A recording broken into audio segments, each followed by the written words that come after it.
Welcome to another episode of the Balanced Growth Show. I'm your host, Dr. Travis Perry.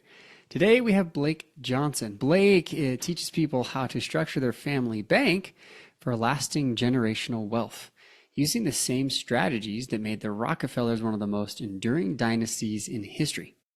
Blake simplifies generational wealth building for families, empowering them to create a self-sustaining financial ecosystem that will provide security, independence, and long-term prosperity for generations. Blake, welcome to the show. Hey, thanks for having me. Of course, brother. It's awesome to see you again and have you here to talk about what so many really don't know that they need. Let's just put it that way. I haven't formally talked about family banking as a concept on the show just yet. But before we get to that concept, which is a very unique way to help really structure giving and stewardship of wealth to the next generation. Let's talk a little bit about you.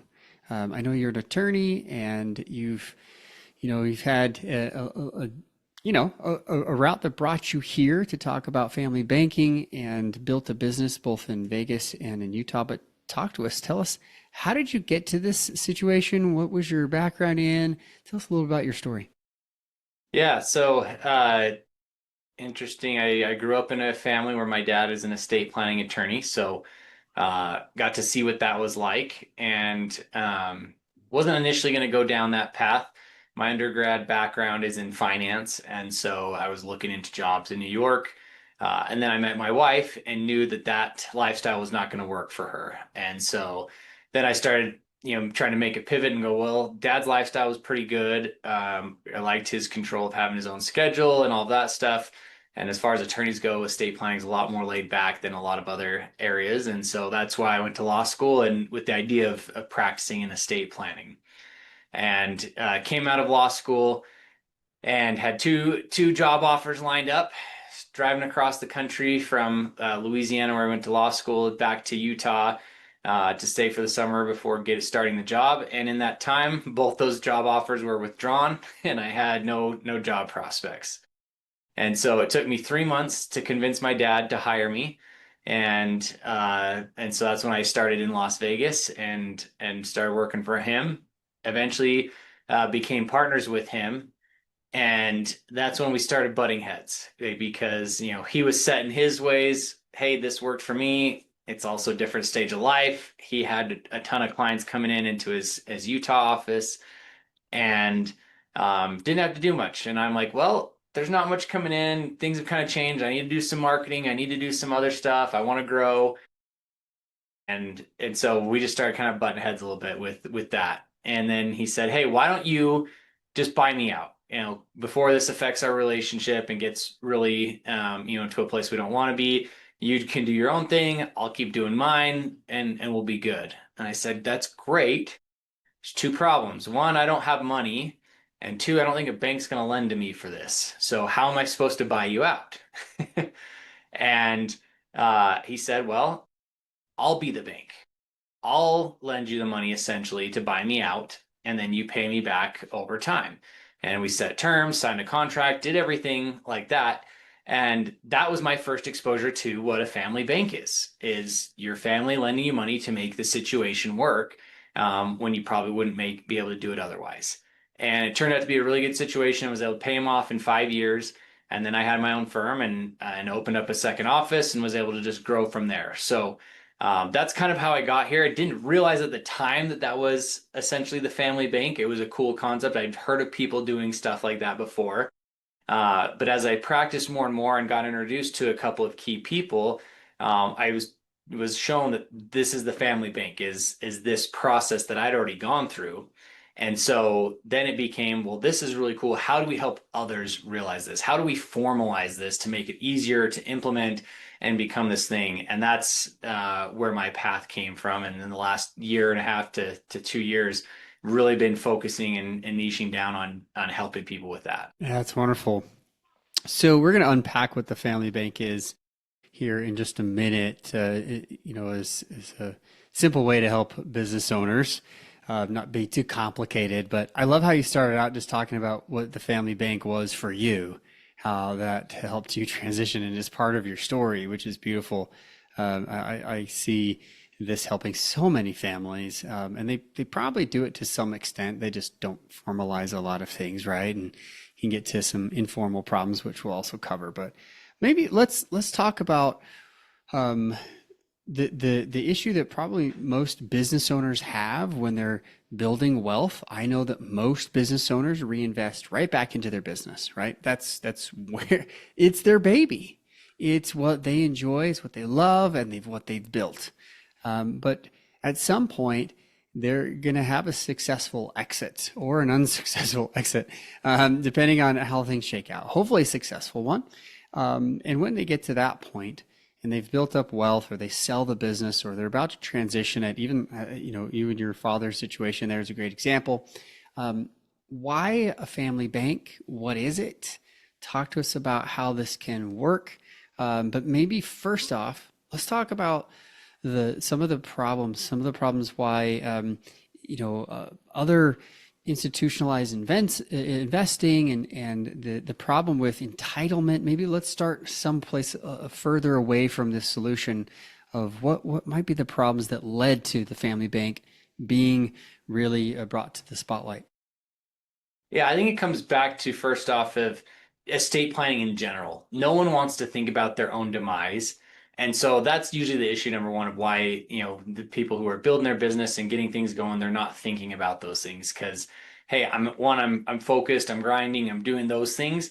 But two, then, hey, I'm not going to die. That's forever away. I'm not going to worry about that at this point. I'm just trying to build. I don't even have anything that I need to worry about giving away at this point. So we got to flip that mentality of like, hey, you start with the end in mind. You start with that plan of what you're going to do, and it'll help you carry it forward. There's a lot of things you can do if you set up things from the right way from the beginning with your exit. That'll make it a lot easier, from a tax perspective, from a transition perspective, all those things. So that is a key thing to start there, just purely from a business aspect. Not it doesn't even include the family bank. It's just your general principles of any type of estate planning and other planning. The main issue I see with business owners is they are so good at grinding it out, of getting through whatever struggles they have and making it work. And because of that, they've been successful. They want to help their kids, they want to help other people, but they just don't know how to do that without just giving away money, giving their kids what they didn't have. And that's where the real problem is. That's what creates that entitlement you brought up. So many people who come from wealthy families, they grow up with that entitlement mentality. It doesn't even have to be a wealthy family, just, middle class. If you just give your kids everything and they don't have to work and struggle like you did, they're not going to have the same value system that you have. It's just what it is. Your environment and your interactions are what create that. So if you aren't purposeful and intentional with how you go about raising your kids and making them work and those kind of things, then you're going to have this problem of entitlement where they don't know what to do. They don't want to take over your business. They just want the money that's from it. They don't want to, really go into their own business. They don't want to grow anything. They just want to collect off of what you're doing because they are having a good time. I've had a good time my whole life. Why does that have to change now? So I think that's where we start is, making sure we have a plan, we're intentional about it, so that way it doesn't become this big problem at the end, because it's a lot easier to take this step by step as opposed to trying to fix it all after the fact. Yeah, let's talk about entitlement. This is a buzzword, right? This past decade. Why, I can talk about it from a family perspective. Let's talk about it from a legal perspective, or even from a family perspective. We can go back and forth on this. Let's talk about entitlement. We're saying it's wrong, but what is it? What does it look like? And why is that such a bad thing? In my world, and from a legal perspective and estate planning perspective, entitlement looks like, why are you not giving me all your money, mom and dad? Why are you giving it to these charities? Why are you including cousin so and so? Why are those things happening? why is the money staying in the trust? Why can't I just get it all right now? Those are the things that I see that are the entitlement. I want it now. I want full control, and I don't have to do anything for it. And that kind of goes against everything that you've done, most clients have done when they've built their business. And it's the question I get all the time from clients, and the theme I saw over and over again, which led me to the family bank, was I don't want my kids to liquidate everything I've built because I built it to be this business that spits off cash flow and has, this legacy and a place for them to work and take care of them and those kind of things. And I don't want my kids to be spoiled and just live off of the trust and not do anything. So those were the two main issues, and that is entitlement. I'm entitled to this. I should just get a paycheck. I should just have all the money and I shouldn't have to do anything for it just because by virtue of I won the lottery of being born into your family. Yeah, and that entitlement mentality, I've spoken with literally thousands of business owners and talked about, well, what is at the end? Are you giving this away to a family member? Are you selling it? Are you hopefully trying to, pull income out of it for like what's the plan? And when we get to talking about that next generation, there's a big concern. There's a big concern that, oh my goodness, I've been so successful now. Now what? How do I not mess up my children? How do I not screw them up? Because darned if you do and darned if you don't. If you give them, money and too soon and too much, or if you don't, and it creates problems. There's all sorts of family problems that derive from inheritance issues. So enter family bank, right? So talk to us about how does this family bank idea help solve this problem, and talk to us a little bit about the steps to building out this thing. So, since most of your listeners are business owners, we'll start there with, with you have employees, and if they need help with something, what do you do? Do you just give them the answer every time? If you do, they're going to keep coming back and asking you the same questions, and you're the linchpin. If they need money or they're in a struggle situation, do you just give them the money in that situation? Sometimes you might if you're feeling generous. But the reality is most of the time, if you have an employee that needs help financially, it's, hey, I can give you a loan. I can advance your pay, but you're still gonna have to work and you have to pay me back, right? That is the family bank concept, essentially. Now we're taking it to your family. Instead of just giving them what they ask for, let me work with you, come up with a solution, help you work through this, come up with a plan. And then if you still need finances, okay, great. I will give them to you, but you have to pay it back. And this is a contract. And so that's the family bank at its core, is just that simple process. I've got a 13-year-old son, and he wants to make money. So he mows lawns. Well, for the lawnmower, do I just let him use the lawnmower we have? No. He's either got to pay rent or he's financing it through me to purchase that, so then he has it for his own business.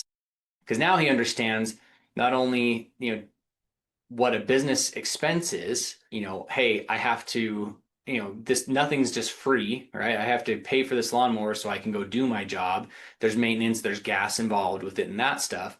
But it's also, oh, okay, I've got to be aware of this. Now I can learn how to pay back a loan, how I'm going to be responsible. If I don't work a week, well, then now the next one, I don't make any profit because it all has to go to pay back the loan and the gas and all that stuff. So he's got to be consistent. So, you don't have to start. People think, oh, family bank, it's this big structure, super organized, lots of paperwork, only for the uber wealthy. It can get to that point, and hopefully it does. That's what we really help out with, is the trust structure and getting that as a formalized thing. But it's as basic as lending to your kids, making them pay for things on their own, teaching them that work ethic, instead of just giving them everything they want. Yeah, I absolutely relate to this. This is if we flip this around, really the opposite of entitlement is stewardship, right? Yep. And I think a lot of business owners really get this, and a lot of Christian, couples that I work with, like, they understand this concept of, okay, what God has given us is something that we're going to be responsible for. but at the end of the day, it's not really ours to keep. And, so how do we perpetuate this success? How do we grow this? And I know that we're both chatting today because of John Nebeker's book, The Family Bank, and his work that he's done on it, and our contacts related to that, and how I've got connected with you guys about this. And I absolutely love the concept of, well, let's give them responsibility. Let's give them a chance to prove themselves. So, my kids, we're in a little neighborhood, and there's lots of people who are generous and like to stop and give and whatever. They've sold rocks, they've sold necklaces, and there's been times where they sell really great things. Like they've baked their own cookies and made homemade lemonade, and they've done that thing. But what I absolutely have found from the very beginning is, okay, both mom and I are on the same page of, all right, this has cost us. We've had to buy cups and the materials, and so this is what we're going to take from your profit. And they learn business, but they also learn stewardship. So we could talk a lot about how we're doing this for our own kids, and that's probably where it starts, right here at home, right, or in your own business. But then there's the flip side of, well, so many people say loaning from other people is bad. And maybe talk to that component of why this actually solves that problem of loaning from family members. Yeah, it's interesting. There's a lot of wealthy people who've been super successful. One comes to mind is Jesse Itzler, and he's always said, like, if someone asks me for money, I just give it to them. I don't do it as a loan, and it's a one-time thing, and they know they can't come ask me again because I just don't want to worry about it. I don't want it to worry about collecting. I don't want it to hang over our friendship or our relationship, and that's a valid concern, but I also think it's a cop out because you don't want to do the work of helping that individual learn how to either follow through with a plan, keep their commitment, and really grow from that situation as well. I think there's also different situations where hey, this isn't something I want to be involved with. It's going to be a messy thing if I do make it alone. So sure, you can take it situation by situation, but I think the vast majority of it is it's more of, I don't want to do the work associated with it because it is going to be work to follow through.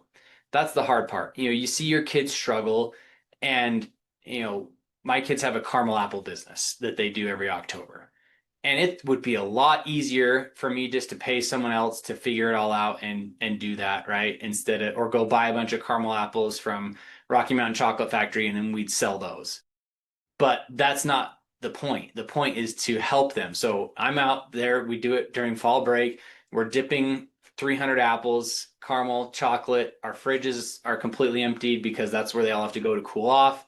And it's exhausting, but I'm also working side by side with my kids. They learn, they see me working hard, they're working hard, and then we go through the financials like you talked about and do that thing, because that is where the real growth happens. If you aren't willing to go through those situations and help someone along the way, then it's really just a disservice. If you give them that money, is that going to solve their problem? In most situations, probably not, because if they're coming to you asking for money, they haven't been resourceful enough to figure it out on their own.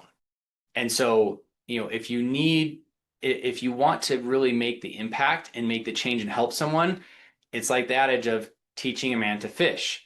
If you just give them the fish, okay, that helps them for that moment, but they don't know what to do the next time. It's teaching them and giving them the resources, additional resources, so they can go and figure it out. Because knowing how isn't the same as if they don't have a fishing pole to make it happen, right? So I think that's my argument against that, is you need to be willing to do the work. And if I just want to give it to them and be done, it's most likely being lazy at that point. It's a good point. We've talked about some issues. I think some of the big ones that come up when I have had these conversations with others, like, I don't want to entitle them, I don't want to spoil them, I want to create problems. And some, they've done a good job. Like, they've done an estate plan. They have an estate plan, or they've begun an estate plan, and they think they have some things figured out, but they don't think about the family side.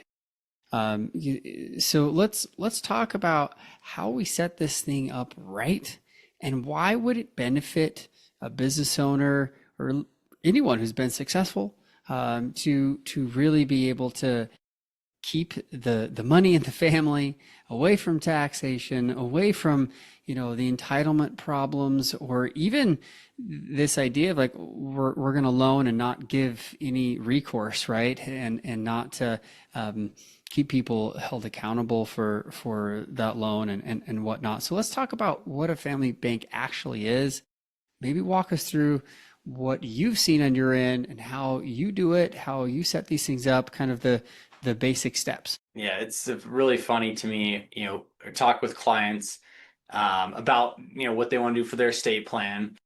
And they say, yeah, just give it to them outright. I'm like, okay, if you're here today, are you going to do that during your lifetime? Or are you going to give it all out to them right now? Well, no, that would be bad. Why would that be bad? Well, one, I need money. Okay, that aside, what else would it be? Well, it would just give them a reason to stop working and, those kind of things. And I say, okay, if you wouldn't do it while you're alive, why on earth would you do it after you're gone? Your values shouldn't change just because you're deceased. So a lot of times in estate planning, we get so focused on the tax savings and how much we can pass on to the next generation and let the numbers and the taxes give our strategy. But we forget that like it should start with what is important to the client. What are your values? Is education important? Okay, let's build the trust or the estate plan around funding education and focusing and incentivizing that. Is it experiential? Go see the world, go visit these places, do this art, go to this concert, those kind of things. Okay, great. Let's build the trust and the estate plan around that. Is it, about helping family or family gatherings so that the family stays close knit and has a lot of interactions? Cool, we can do that too. So it needs to take a step back and start with, is your estate plan just purely a distribution method of like, okay, they get a third at 25, third at 30, third at 35, good luck, I hope you do well? Or is it, here's the things that are important to me, and I'm going to make sure that that's perpetuated because I built this legacy. And so I want to make sure that this legacy continues because this is where I feel like the most impact can be had and what's going to make a difference in my kids and grandkids and great grandkids' lives. Yes, love it. I mean that's the real reason, right? That's why we do this. I guess if you didn't care about the family and you didn't care about the legacy, none of this would even be making any sense. Like it's not definitely not a hot topic. So if somebody wants to look into a family bank, what are some of the reasons why they should do this now versus 15 years down the road, and what are the steps to get it going? So you start now with the simple things like I talked about earlier. When your kids want to buy something, okay, how are you going to earn that? I can buy it for you now because it's on sale, but you're going to pay me back. So how are you going to earn that? And you're going to pay me a little bit of interest. So you learn, that way they don't go into credit card debt when as soon as they can apply for a credit card. That's where it starts. It has to start young when the kids are impressionable because that sets the tone for the rest of their life. So the earlier you start, the better. Now, if you want a formalized, family bank because you have a little bit more money, I'm going to put this in a separate trust. It's usually clients say, hey, I have X amount of dollars. I want to put it in this trust and I want to start lending to my kids now for purchasing their first car, for their education, for their first home, those kind of things. Okay, great. We can do that. We set up the formalized structure for that. Typically, what that looks like is you have a family board. Uh, Typically, at the beginning, that is mom and dad, and they kind of oversee and make the decisions about what loans are made and so on. And then you have a third party trustee, typically an independent trust company or a financial institution who will administer the trust. That way, if someone's not paying the loan, mom and dad aren't the bad guys. It's the trustee that's saying, hey, you need to make sure that you're paying the loan. Here's the late charges that are associated with it, and so on. So we still want the family element so that there's some discretion. So there's, they can take into account whatever their family situation is. Hey, we can defer this loan for 2 years because they're in a medical situation or, whatever it is. But at the end of the day, the trustee is the one who's acting and following through with with what the trust says and what the loan documents say and so on. So there's the formalized structure, which is great. That's the goal, is to get there. Um, but you can start as simple as, very young with your kids on, they want to buy a bike. Cool. Here, how are you going to work for it? How are you going to do it? And then you write your own simple contract. Hey, you will pay me X amount of dollars at this interest rate every month until this date. It's that simple. So you just start building that habit. It's the consistency over and over again. And then as you become more successful, you have a liquidation event, or you have some extra cash that you're ready to start doing that. That's when we formalize it a little bit more. Love it. Talk to us about that formalized process now. I think we kind of understand the reasons why and how this might work, but I know, this is for some people like, oh man, I don't want to know about all the you don't have to know about all the little details, but I think you've explained really well kind of the generalized idea. But if they were sitting down with you, what do we do next? So yeah, we have a lengthy questionnaire that we kind of go through and talk about all the details as far as what you want to include in there, what's not included, who's going to be a beneficiary, all those things. Get that ironed out. Once we have that, there's a couple of back and forth discussions looking at the actual structure. You're going to come up with some, general guidelines for the board, kind of a mission statement, or governing type value system. Here's what's going to really be our driving force. And then once that's all ironed out, then we would have you sign the document, and then it's official at that point. And then you transfer the money into an account under that trust name. Now the trustee takes over, and their only job is to administer it the way the trust has been set up and under the direction of the family board. So all in process, you're probably about a month and a half to 2 months, depending on how quick you make decisions. And that's what the formalized version looks like. Now, I know you're not a life insurance agent or anything of that nature, but sometimes these are funded with the use of whole life insurance. What's the pros and cons to that, as you've seen as an attorney on your end? So the life insurance helps ensure that there's always going to be something there to pay back the loan. Because the worst thing would happen is someone takes a loan, they pass away, and now you're going after their spouse to make sure they pay back the note that's still there and so on. Like, that's not the situation we want to create. So you typically do a whole life or a permanent life insurance policy. So that way, if they do pass, okay, that should be enough to cover what their loan is the first reason to do life insurance. And you have that on every heir that could possibly borrow from the trust. So it keeps this thing going and going and going. The second reason is you can kind of cap what they can borrow from based on the cash value in the policy. You can borrow up to this amount because that's what's in there. So we know for sure we have that cash available to borrow from, and that the life insurance will cover it. So it makes it works that much more when you have the life insurance involved. You don't have to have life insurance to make it work. You probably need to fund it with a little bit more to make sure it's actually going to be an ongoing, perpetual thing. Yeah. Great. This is awesome information. And I'm thinking about like, what do you do to get started? We kind of already talked about that. We've talked about kind of beginning young, starting with your kids. But the other thing that it really hit me was, hey, building this board, this family board of directors or trustees, or however you want to call this, is very similar to how businesses operate. It's very similar to, hey, let's protect the legacy of the business. Let's protect the legacy and help each other kind of work together towards that aim. So I can see, business owners out there who are thinking, okay, yes, I want to grow, but yeah, but what's the end? As Covey said, begin at the end in mind. What is the end? Let's make some action towards how are we exiting this? How are we getting out with that legacy intact? So many focus on just maybe the sell of the business, passing it to the next generation without really understanding how this could impact. Something that John brought up in his book, The Family Bank, he talked about how, there are many who are without education or without, privilege to really make, a large wealth, in this country. And a lot of times that's due to just lack of resources, right? So I love how this perpetuates that. Can you talk to that a little bit? How you've maybe seen how the family bank can help perpetuate this idea of opportunity in the U.S. Yeah, the more people that get on board and do this, then they're going to teach it their kids. Their kids are going to teach it to their kids. And so it grows a lot, wider just purely by virtue of, the law of numbers of having kids and so on.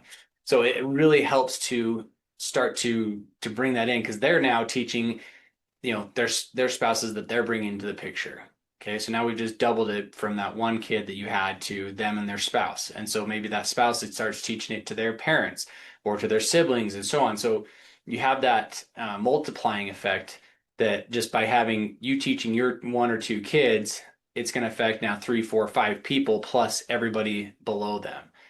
If you set up the system right, so it keeps going and you set those education requirements and so on. So it's really cool that it can amplify that way. And that's why, John and I are so passionate about sharing this message with as many people as possible. Yeah, we want to, be able to provide for our families through our businesses, but it starts as simple as the things we've talked about. That's what we're trying to get out there, start educating and then give access to resources to those that you care about. And, then you're going to have a lot better legacy because they're going to remember you for this. We talk about it. John says this all the time. It's like, how many things can you do today that will have an impact and still be important 1,000 years from now? That's real long-term planning. Is there anything you can do? Well, the family bank can because it can be set up to be perpetual or at least 1,000 years in the state of Utah is how long a trust can be around. 365 in Nevada, indefinitely in South Dakota. So like there's a way to make this really have a long-term impact. Hmm. And the longer it goes on, the more people are going to be touched from it, just from you one person, you one couple setting up this family bank.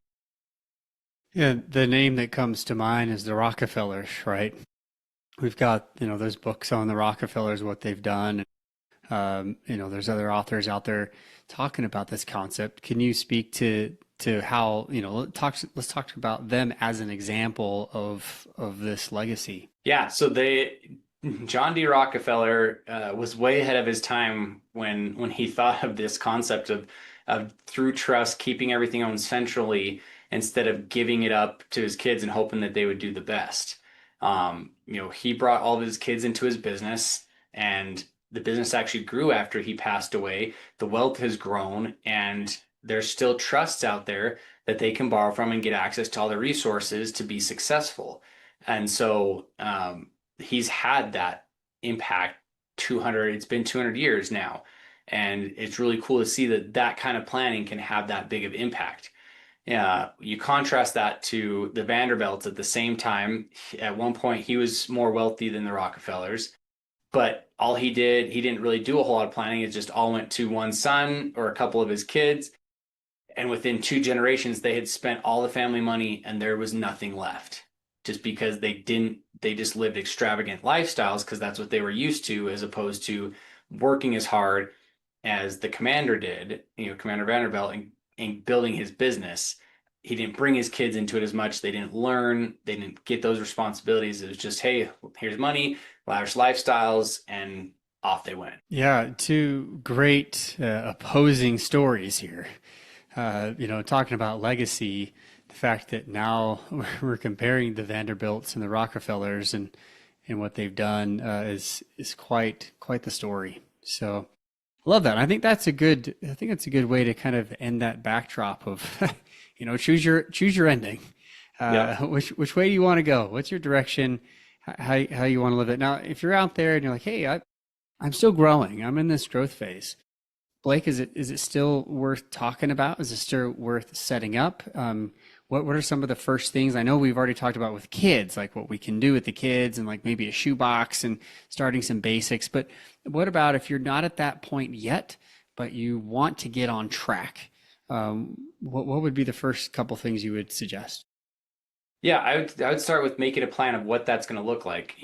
For our kids, they know they have to pay for their first car. And so they need to know that as early as possible so they can start saving up and doing that, right? And then we have a life insurance policy for each of our kids that they can borrow from to purchase that first car if they don't have enough, so they can make up the difference, and then they can pay back that loan. So there's stuff there, but it took us starting that when they were 5 years old, so that way there would be enough resources there to do that when they get to that age. So, start with that stuff. Now, I think it also helps to start to meet with an estate planning attorney. So that way, if the worst case scenario, something happens to you before you have the exit, before you have the cash flow to do the big things, you have something that will still step in place, life insurance to cover the business debts or your home debt or whatever, and then fund this family bank on the side as well. So, it doesn't hurt to start early, at least thinking about it, talk about it, see what you can do now. Because the sooner you start that plan in place, then you can say, all right, by this date, I'm going to have this, and then this date, I'll have this, and then I'll have the structure in place. So that way, when, that exit comes, all right, now I know that's just the next step is to do this other thing. Yeah, I love it. Thanks for your time today. I think this has been, what are these conversations we don't talk a whole lot about on this show? Like, hey, what happens at the end? And what are we doing? Yet that's exactly what I teach my clients all the time. Like, let's begin with the end. What are your true desires, your goals, and let's help grow this in a balanced way. I appreciate you being here. Anything else that we left out that you want to mention about this? I know you've got a show. I know that you're starting to really plug the family bank on that show. Anything you want to add as far as connecting some of these dots?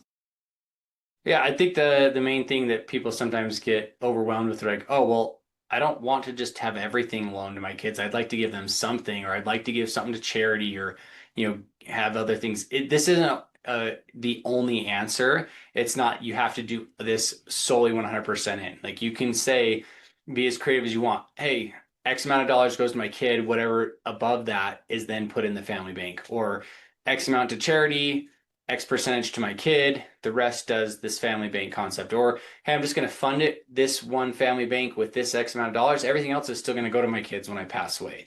And so you can hybrid and make any sort of mixture you want.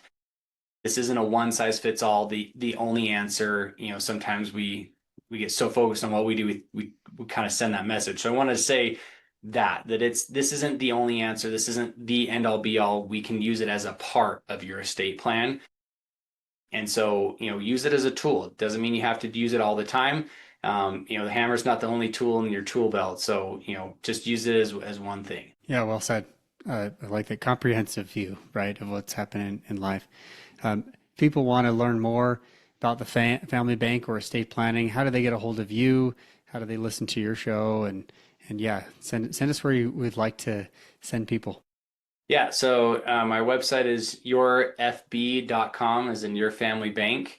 And then you can find me on LinkedIn, Blake B. Johnson.